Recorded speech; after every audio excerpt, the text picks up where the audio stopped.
Hi అండి, అందరికీ నమస్తే. ఈరోజు కాకరకాయ కారం తయారు చేసుకుందాం. కాకరకాయలు ఇలా చక్కగా పీల్ తీసుకోవాలి, లైట్గా తీసుకోవాలి.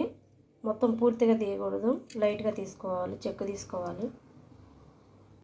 కాకరకాయ కారానికి కావాల్సిన పదార్థాలు: కళ్ళుప్పు, జీలకర్ర, వెల్లుల్లి రెబ్బలు, కారం. ఇవన్నీ కలిసేలాగా మిక్సీ పట్టేసుకోవాలి పౌడర్. మిక్సీ జార్ తీసుకొని ఉప్పు, జీలకర్ర, వెల్లుల్లి రెబ్బలు, అలాగే కారం, ఇవన్నీ చక్కగా మిక్సీ పట్టేసుకుందాం. చక్కగా ఇలా మిక్సీ పట్టేసుకోవాలి. ఇలా చక్కగా పౌడర్ చేసుకోవాలి. కాకరకాయ మధ్యలో ఇలా ఘాటు పెట్టేసుకొని సాల్ట్ ఉప్పు పెట్టుకోవాలి. చక్కగా కాకరకాయలో ఉన్న చేదంతా పోతుంది. చక్కగా కాకరకాయకి ఇలా ఘాటు పెట్టేసుకోవాలి. దీంట్లోకి సాల్ట్ యాడ్ చేసుకుందాం. కాకరకాయలో ఉన్న చేదంతా పోతుంది. ఒక్కొక్కటిగా చక్కగా సాల్ట్ యాడ్ చేసుకోవాలి. ఇలాగ చక్కగా సాల్ట్ యాడ్ చేసుకొని ఇలా అంటే పసరు వస్తుంది. కొంతసేపు ఉన్నాక ఒక 2 మినిట్స్ నుంచి ఇలా నొక్కితే పసరు వస్తుంది. అన్నిటికీ చక్కగా అలా ఉప్పు అప్లై చేసుకోవాలి. చక్కగా ఇలా నలిపేసుకోవాలి. ఇలా పిసికేస్తే దీంట్లో ఉన్న పసరు అంతా ఇలా వస్తుంది.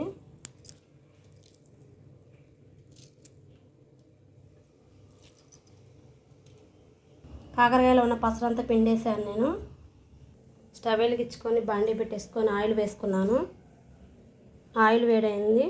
చక్కగా ఇలా ఫ్రై చేసుకోవాలి. ఆయిల్లో ఫ్రై చేసుకోవాలి. ఒకసారి కలుపుకుందాం. చక్కగా ఆయిల్లో ఫ్రై అవ్వాలి. చేదంటూ ఉండదండి. కాకరకాయ టేస్ట్ చాలా బాగుంటుంది.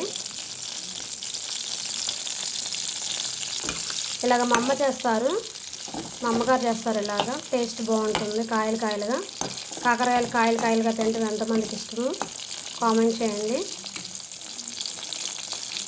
ఒకసారి ఫ్రై చేసుకుందాం. చూద్దాం. చక్కగా కలర్ చేంజ్ అయ్యేలాగా ఫ్రై చేసుకోవాలి.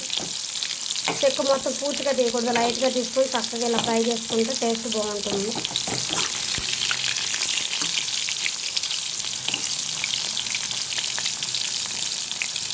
చక్కగా ఆయిల్లో ఫ్రై అయిపోయింది. తీసేసుకుందాం. వేరే ప్లేట్లో తీసేసుకోవాలి. ఫ్రై చేసుకుని ఇలా పక్కన పెట్టుకోవాలి.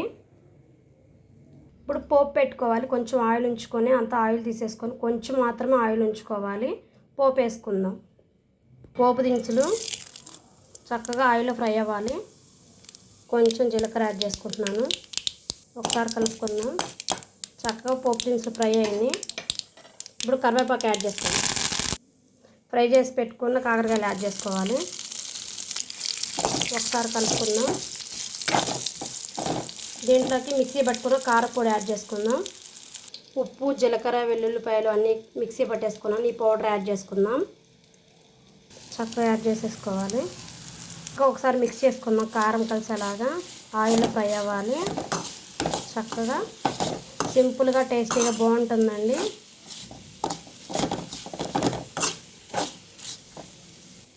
అంతేనండి. స్టవ్ ఆఫ్ చేసుకుందాం.